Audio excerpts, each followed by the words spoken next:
Aaron Cantu, the boxing voice, here with Kelly PAVLIK. Kelly, first of all, talk about how you transitioned from a boxer into the media game. Well, you know what? It was kind of a surprise to me, too. We were screwing around, me and my buddy, and said we were going to throw together a podcast. And next thing you know, it started taking off. You know what I mean? It's pretty damn big now. And, you know, it's fun. And now I'm in the media. But I still don't consider myself like media, but hey, it is what it is.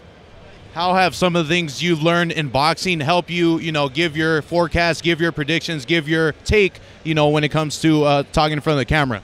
Well, it should help a lot, but you still get people that want to argue. But, I'm wrong sometimes. But I know what's going through a fighter's head. I know matchup styles, how styles work, what might not work for a fighter. A good amount of the time I'm right. And here, once in a while, I miss on it, but that's boxing. But, yeah, I think it helped a lot, just the experience and put myself in that situation. Definitely, Kelly. Now, off top, man, who are some fighters that you really enjoy watching in the game right now? Oh, man, there's a whole bunch of them. Spence, Crawford, Lomachenko, Bivol, most of the light heavyweight division. I mean, that's another division right now that's loaded. The heavyweights are coming, but it's so loaded. Mikey Garcia, you know what I mean? All that area around the welterweight, junior middleweight.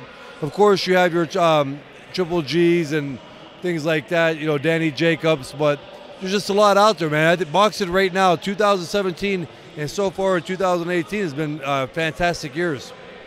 Kelly, one of the main reasons I wanted to speak to you, man, is because I want to get your expert opinion. And you mentioned heavyweight, man, on a potential fight between Deontay Wilder and Anthony Joshua, man. I mean, everybody's talking about this fight, man. What's your take on the fight in general?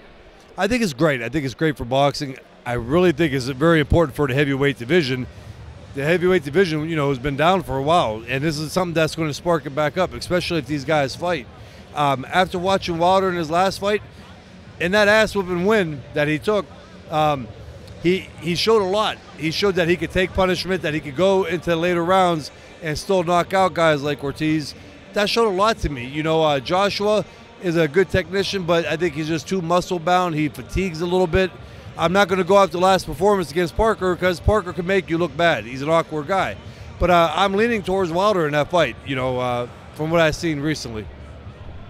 What do you say to the people that may say that when Deontay does get a little awkward, wild, gets out of position, that Joshua can capitalize on those moments? He could, but, if that happens, it might be in the middle of a fight. And as far as muscle endurance with Joshua, he may be fatigued. He's going to have to punch a little bit more than he did against Parker. All right, because Wilder is going to be there throwing back at him. We've seen him get tired when he does that. Not cardio win-wise, but I think just muscle fatigue. So, a lot of those come into play. That's what, with the boxing, that's things that I noticed. And, Joshua's a good fighter for a heavyweight, but I just think those are the little things that can hold him back. And, again, like I said, Wilder went the distance. And, yeah, Wilder got the windmill action and everything else when he gets excited. But if he can work on that, and I think with more fights and experience, he could do well. But I am picking him over Joshua. And I know being Kelly PAVLIK picking that and he loses, I'm going to get it. You know what I mean? They're going to come down on my ass hard. But it is what it is. Kelly, isn't it interesting, man, that, we see the flaws in Wilder, but it's almost as if his power alone makes it a 50-50 fight, man. Oh, it definitely does. And Joshua showed he could get hit. All right. Wilder showed that in the later rounds, and again in a big fight, that he could carry that power against the guy. He showed to be in shape. His chin. I mean, Ortiz hit him and had him hurt a couple times, but Wilder survived that. I said a lot more came out of that win, getting his ass whooped in that fight for that period of time, than going in there and just dominating the fight. Really has showed a lot on Wilder's part, and I think that he's going to be the one to beat right now. Last thing on the heavyweight division, what do you make of Tyson Fury's latest performance? And is he kind of a wild card or do you feel like he still needs to have a couple fights under his belt before he gets that big fight? I mean, I think he should have another one under his belt. Then again, it is the heavyweight, and there's a lack of talent. I mean, a lot of these guys, a lot of your heavyweights or football players or just big boys, and they go to heavyweight and fight.